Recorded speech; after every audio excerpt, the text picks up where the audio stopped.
I believe, and I'm sure you believe with me, one of the lessons God has given us in our time is the Bible, where we get to see from the stories of others. We see the steps they took and we see the results it generated, as compared to way earlier generations that did not have access to scriptures. So building principles were a bit difficult. So you had to trust by the direct information you will get from God, or as blessed as you are to have learned from some generations that you got to witness. But we have the blessing of having generations upon generations upon generations compiled for us to read and learn and know what steps to take, know what to make for our peace.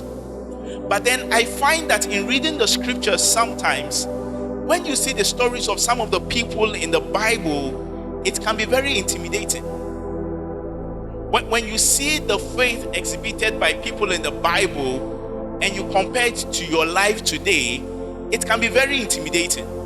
You pick, for example, the man called Abraham, and you see how long such a man will stay in faith, believing God for years, and then you compare yourself to someone who has prayed to God for something, and in 2 weeks you have not gotten it. And so you are looking for the next prayer altar to pray about the same thing, because you know that God did not hear you when you prayed for the first one. If God heard you when you prayed for the first one, He will have done it already. That's our mindset a lot of times. That's why we repeat a lot of prayer points, because we don't think God heard the first one. If God heard the first one, He would have answered it. So I am praying the same prayer point again because I am not too sure it was answered the first time. If you know it was answered the first time, you will not ask God do it if He did it already. It will not make sense. So when you see the faith of people like Abraham in their walk with God, it might make you really feel like you've not started. You see someone like Joseph, how he will hold on to the dream God gave him despite everything, and then you now look at yourself and what you've done with the dreams you've received. What faith do you have again? You see the man like David, and you see how he will fight Goliath, and then you see what you are also doing with your walk with God. You will feel insufficient. You will feel like the gap between you and then the fathers of faith, the people in scriptures, are very wide. Today I want to share on what I've captioned Scriptwriter and Director of your life. The Scriptwriter and Director of your life. One of the things I enjoy doing is writing scripts. I enjoy writing scripts a lot, and I enjoy directing plays a lot. That's one of my favorite things God has called me and enabled me to do. Being a script writer and a director. Now, what was it in being a script writer? Basically, it's that I can sit down in my corner and think of a story. And I create the story in my mind. Then I sit down and I put pen to paper or type on the laptop, and I start putting down this concept I have in my head that no one knows about apart from me. Then as I start writing my story, I start thinking about characters, people that will fit into my story. So I can choose to make my story about a family. Then I start thinking, I need a father, I need a mother, I need 2 children, I need aunties. So I start getting people that will fit into the story I am creating. Now, after I finish writing my script and have gotten the concept, the beginning, the end, I have put inside the script the dialogue, what people are to say in the script. Then I put on my director role, and I start looking for the people who can act what I have put in my script. So I start searching. My story is about Zacchaeus, so I need a short man. Pastor Elon, will you be willing to act? I must get who fits the role. So in what I am doing, whoever I am inviting to play that role, is because I have seen that that person is sufficient, is equipped enough to fit into that story.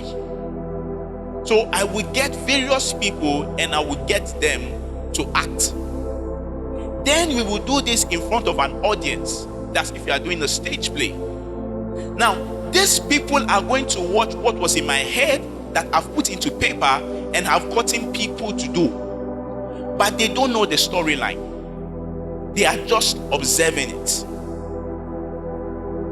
Now, some of them might not know, especially when you're dealing with a script like mine, that every single sentence you will say in that script, in that play, was written by me. Every single sentence.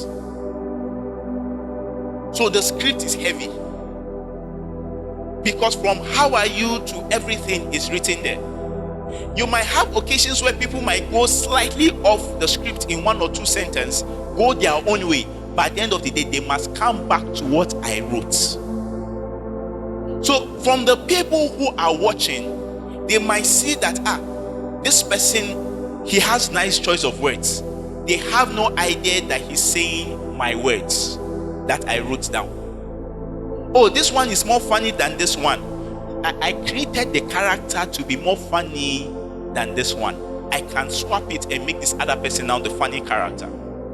So I enjoy that aspect of script writing because it means that I can get people to leave something that was in my mind. Now, God, as He deals with our life, is the script writer, and I'll soon get there, and also the director of our lives. The same thing with those of old.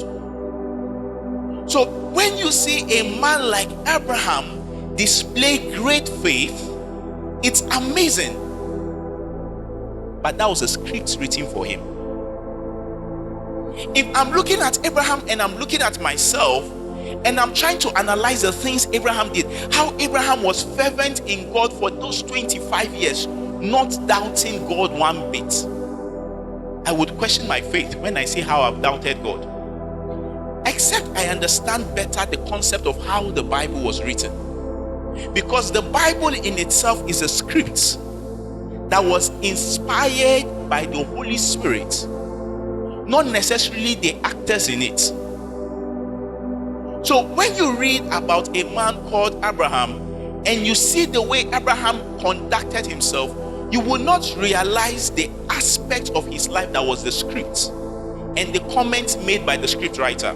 So let me give you an example. 3 men were passing by, and then Abraham sees them from afar, and he calls them to come and eat in his house. And he feeds them, not initially realizing that these were angels sent by God. The Bible will indicate he could tell the Lord in between them. So when you see that this man Abraham is so sensitive in the spirit that he can sense when God is passing. Abraham did not tell you he was sensitive in the spirit.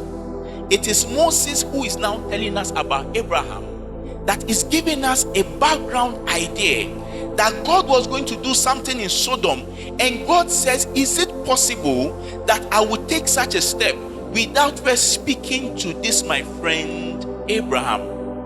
Abraham is not the one telling you that, it's Moses telling you. All Abraham knows is that he's taking care of 3 strangers that look hungry. So the commentary about Abraham's actions that you see in the Bible is not from Abraham, but is God telling Moses what happened in the script. That the reason Abraham could notice these 3 men coming was because I had designed it that way. Let's look at another person called Joseph. His dream, wonderful. He dreams he's put inside prison, or he's first as a slave. But the Bible tells us that even as a slave, this guy prospered. As a prisoner, the Bible tells us that Joseph prospered. So when you see such a man like him, patient for 2 years until they remembered him. So when you see such a man like Joseph, and you see how such a person will hold on to his dreams and prosper in the prison, then you wonder why you are complaining in that tough situation. But you must realize that Joseph was not the one who told you he prospered. Joseph did not tell you that he prospered as a slave. Joseph did not tell you that he prospered as a prisoner. It's Moses who is now writing from the eyes of God, that is seeing the life of Joseph and telling you that Joseph is prospering. Probably if you had had the chance to speak to Joseph, Joseph would tell you that he's suffering, that things are hard for him, that you cannot believe where he's just coming from. His brothers had betrayed him. Now he's a slave, and soon he'll come again and complain to you he's a prisoner. Joseph is not the one that tells you he was blessed. It's from the scriptwriter that tells you that at this point in Joseph's life, he is prospering. Joseph does not tell you what he does in the 2 years when he's forgotten. So if you look at all these things and you now look at yourself, you might interpret where you are in life wrongly. Because probably you can look at yourself right now and say that, oh, where my life is, I don't have faith in God. My faith in God has gone down. I don't really believe God anymore. And you'll be surprised what God's comment is about you right now being in church, despite the difficult situations you are going through. Some of you don't realize that right now the boast God is having about you is the faith you have in Him. Some of you don't realize that right now your ability to still come to church despite the trials you've been going through is a testament that you have great faith. If I ask you, you will tell me no. But if I ask God, He might tell me that this person has such great faith. There are sometimes you don't really understand how things are playing in your life because you're not a scriptwriter. I've seen people come and meet me and tell me that they want to kill themselves.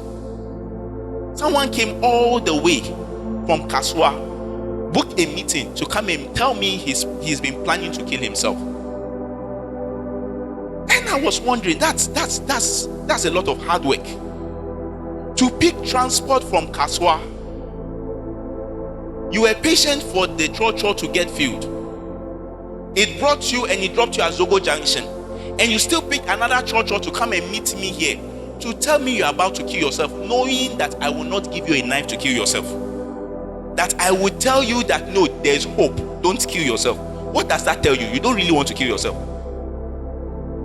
You would have called me to give your last prayer on phone to tell me that right now some things are going on and you're about to go. But he took such a step. I told him, it's a lie. You don't want to kill yourself. You are deceiving yourself. You want to live and you will live. So there are certain aspects of you that you not realize. Look at the guy called Jonah.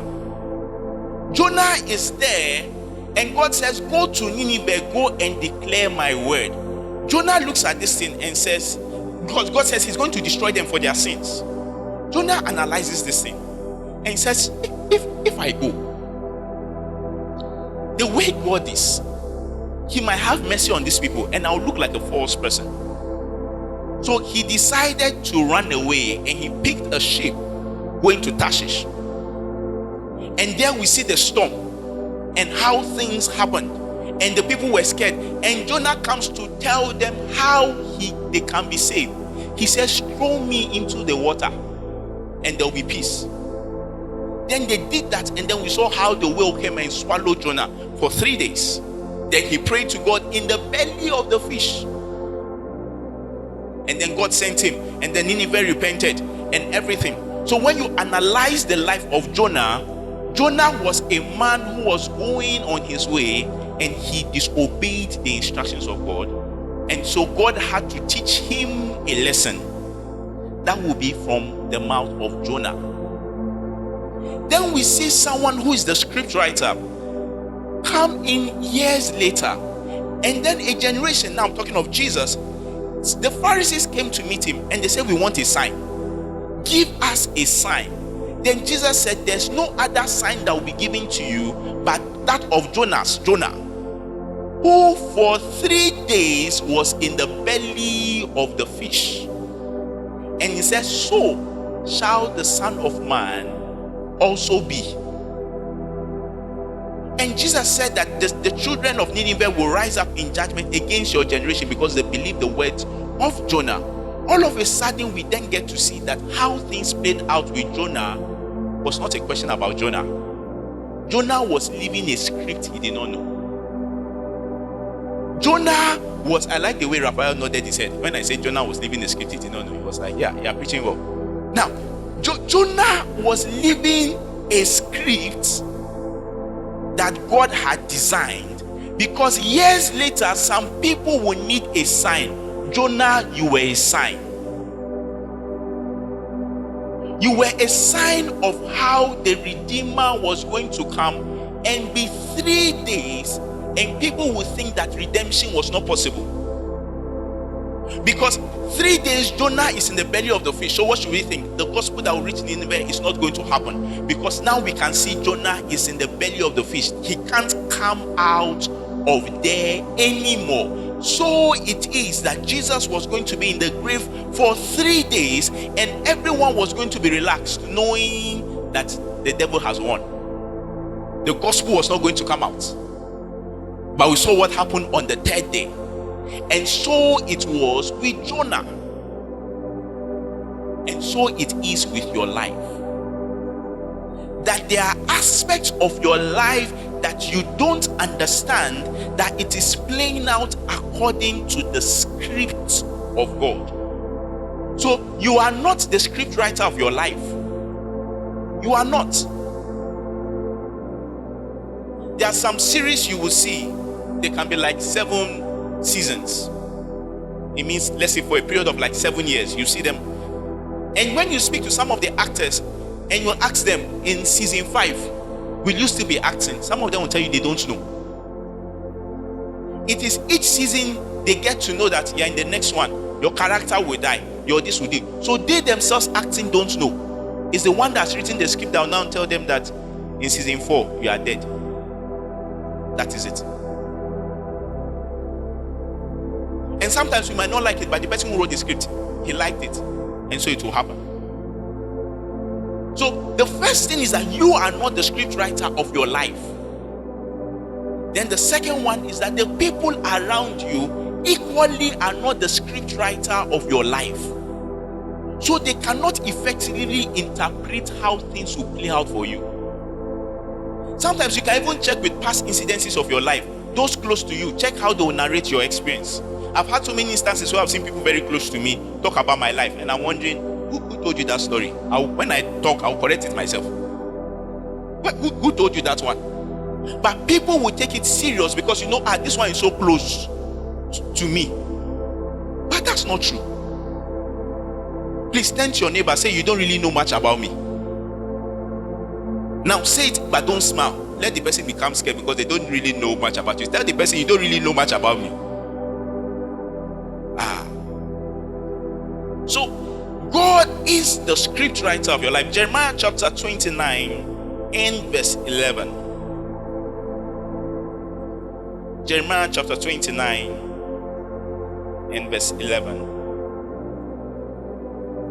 It says, for I know the thoughts that I think toward you, saith the Lord, they are thoughts of peace and not of evil, to give you an expected end. So here the scriptwriter is telling us something. He says, I know the thoughts that I think towards you. Not they know the thoughts I think towards you. Not you know. He says, I know the thoughts that I think towards you. He says they are thoughts of peace and not of evil. And the reason is to bring you to an expected end. So God is saying that the way I'm thinking, there's a place I'm taking you to, there's a particular destination. But the thought I'm thinking, it's of good, it's of peace, not of evil. Now, let me make you understand when God speaks.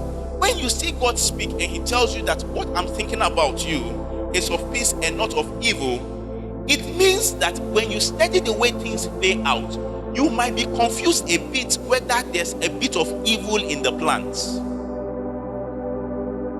If you hear God say that I would provide for you and you will never lack, why he has to emphasize that for you to understand that I will provide for you, and he still adds, and you will never lack.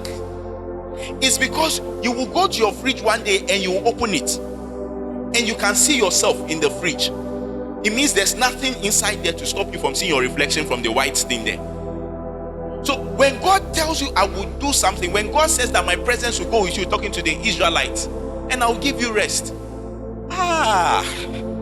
it means as you are going to start hearing some nations that are coming to fight against you.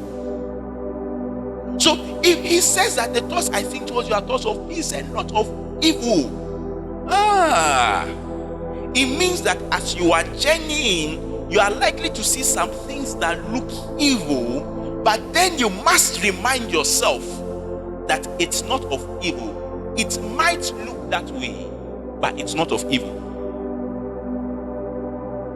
If Jesus' thoughts concerning Lazarus is thoughts of good because he loved them. So what do you know? That Lazarus cannot die until you discover that Jesus, the scriptwriter, is waiting for him to die.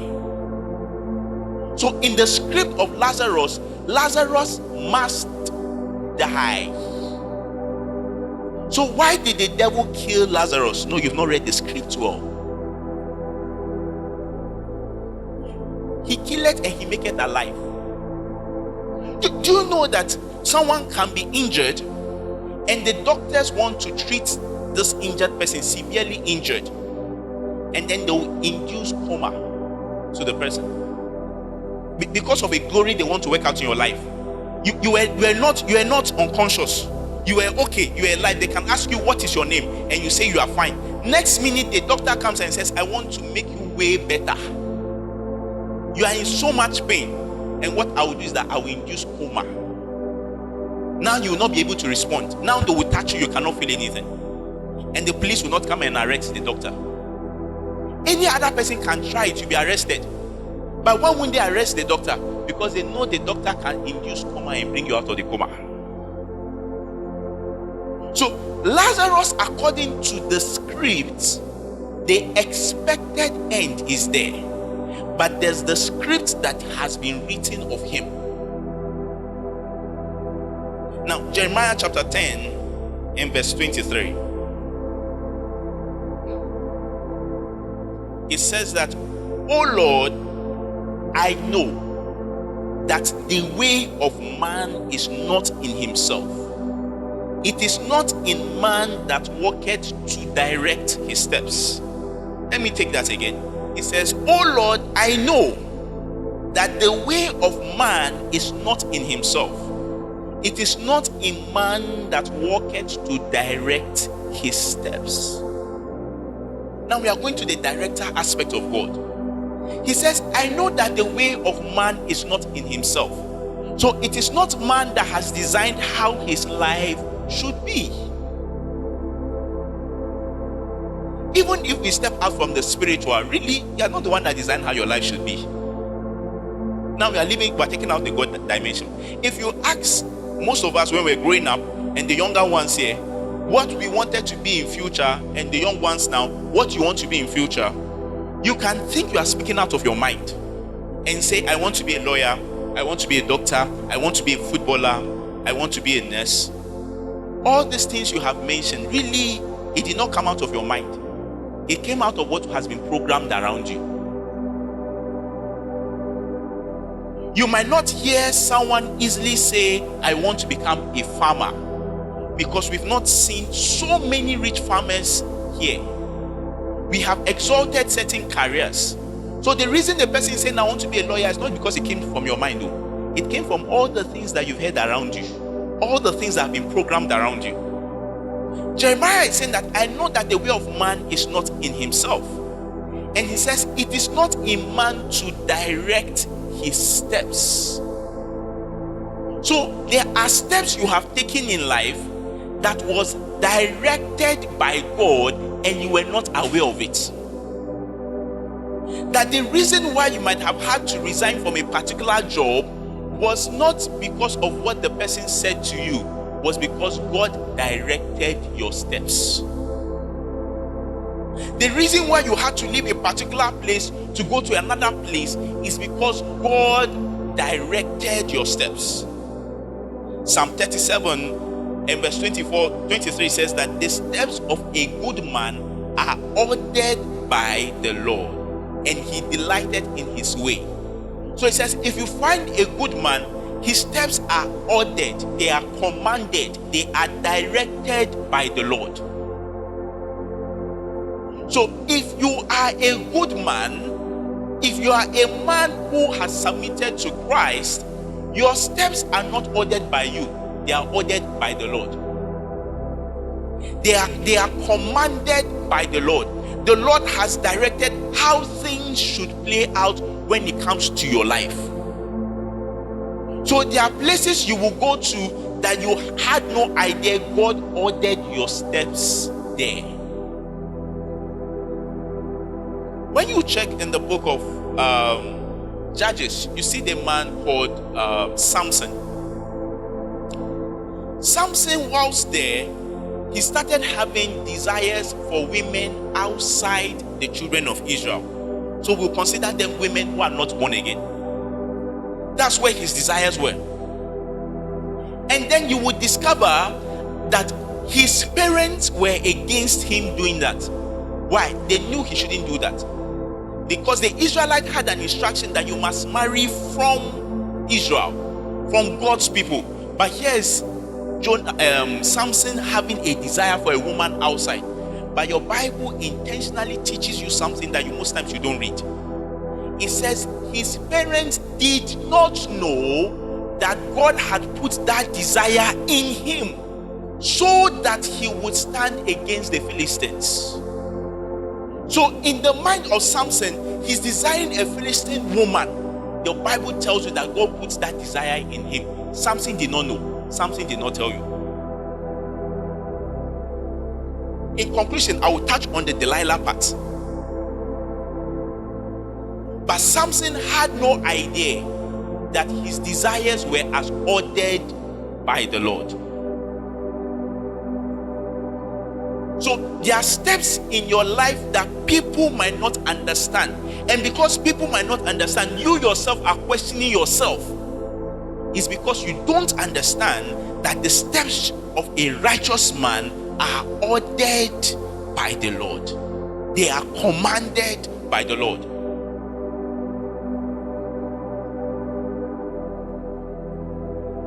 Verse 24 of that Psalm 37, very important. It says, though he falls. Because when you start by the steps of the righteous man are ordered by the Lord and he delighted in his way, then it just means everything just plays out smoothly as we watch it.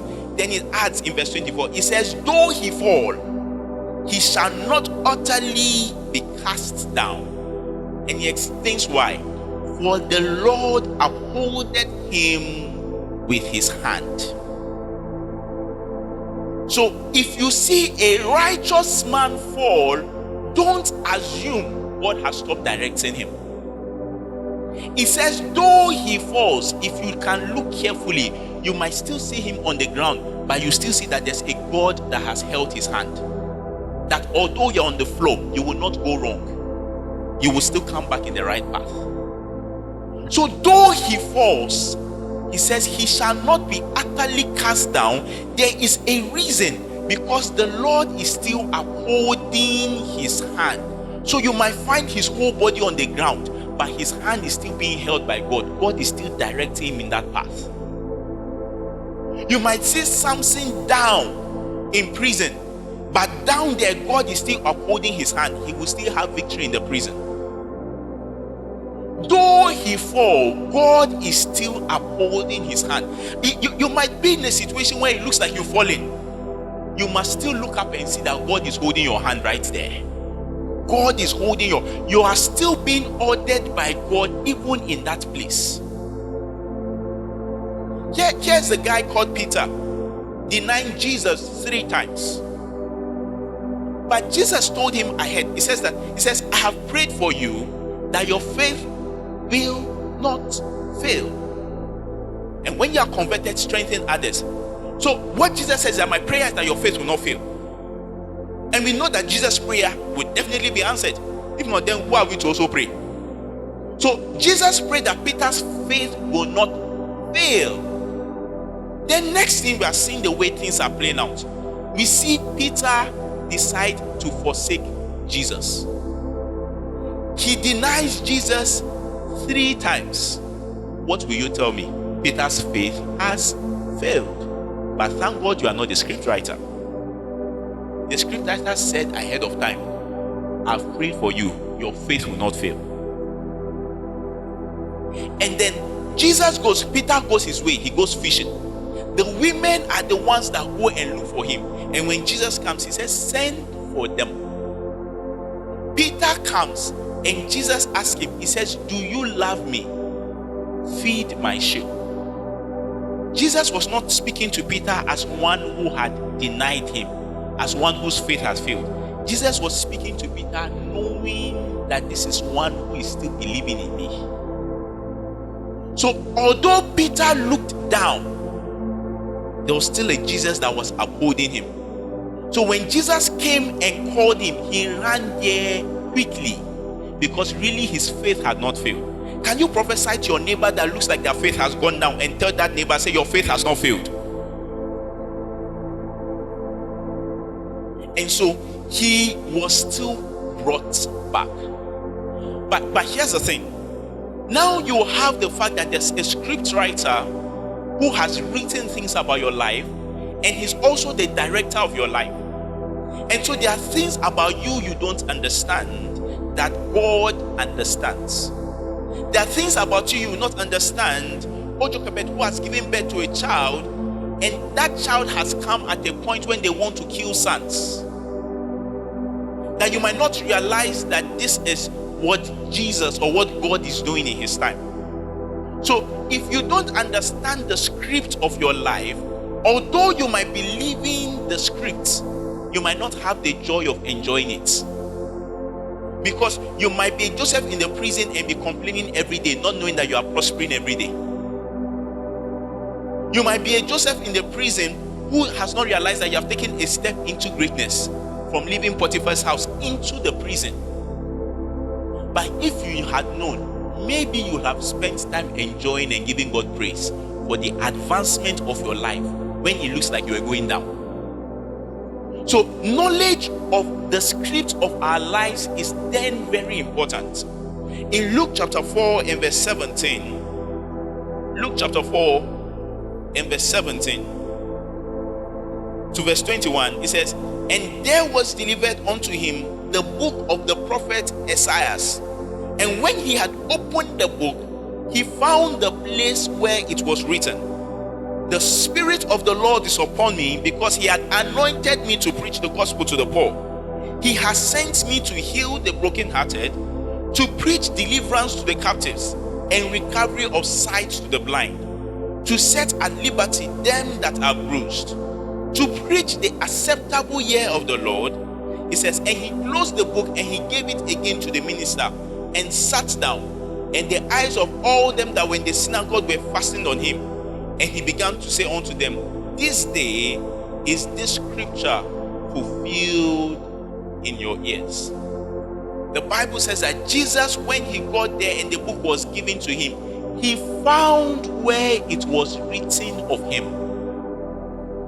So God does not want to keep secret the plans he has for your life. Jesus found it. It didn't come to him. He found it where it was written. And then he told them that because I have found it, it's now being fulfilled in your ears. So you must desire this day that what God has written about you, you will find it. The plan God has structured about your life, you will find it. That you will not live life guessing. You will live life knowing exactly what God has written and designed about your life. In Psalm 40 verse 7 to 8, it said, then said I, lo, I come in the volume of the book. It is written of me, I delight to do thy will, O my God, yea, thy law is within my heart. You also have come based on what was written of you. But when you find it, you can delight in doing it. You will not know that this is how God has designed it for you until you find it. So leave this service hungry to find, what has God written about me? It is not just knowing that what God thinks about you is good. That's good. But if you don't know it, you will not enjoy it. So the plans God has of me are of peace. They are not of evil. But what are the plans? What is that exact plan? What's the plan God has for your family? What's the plan God has for your business?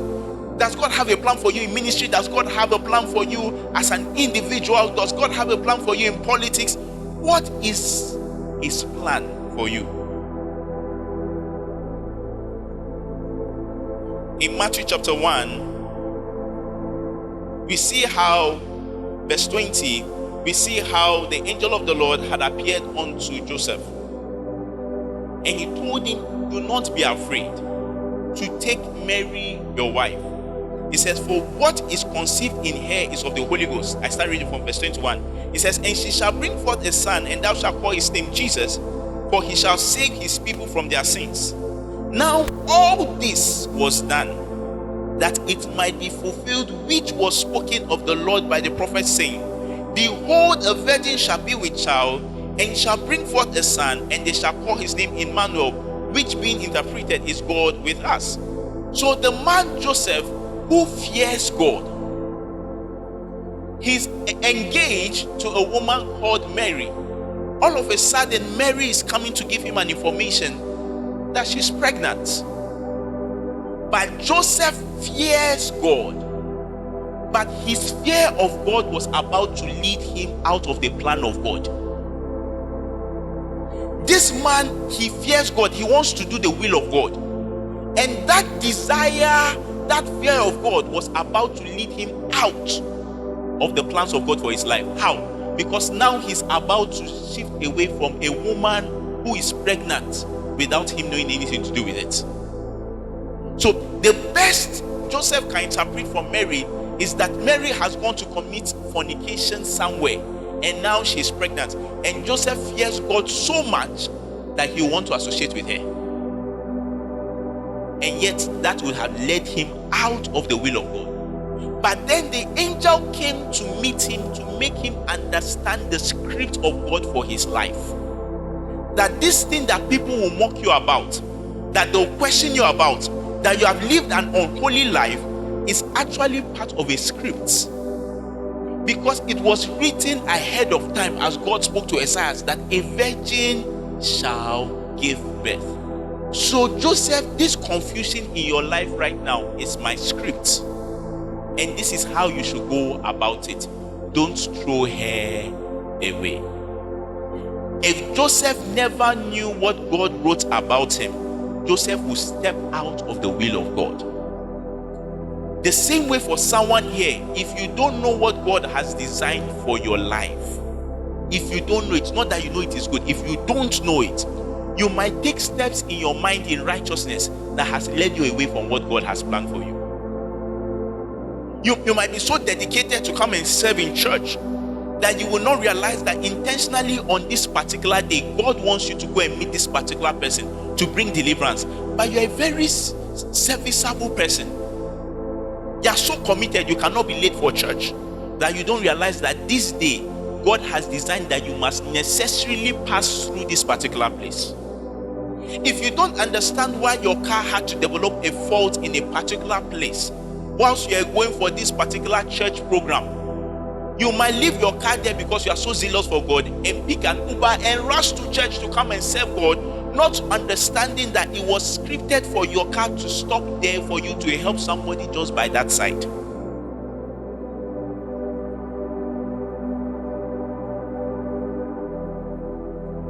If Judas understood the script of what the Pharisees were to do in the life of Jesus to usher him into his death for God's glory to be seen, he will have taken a different step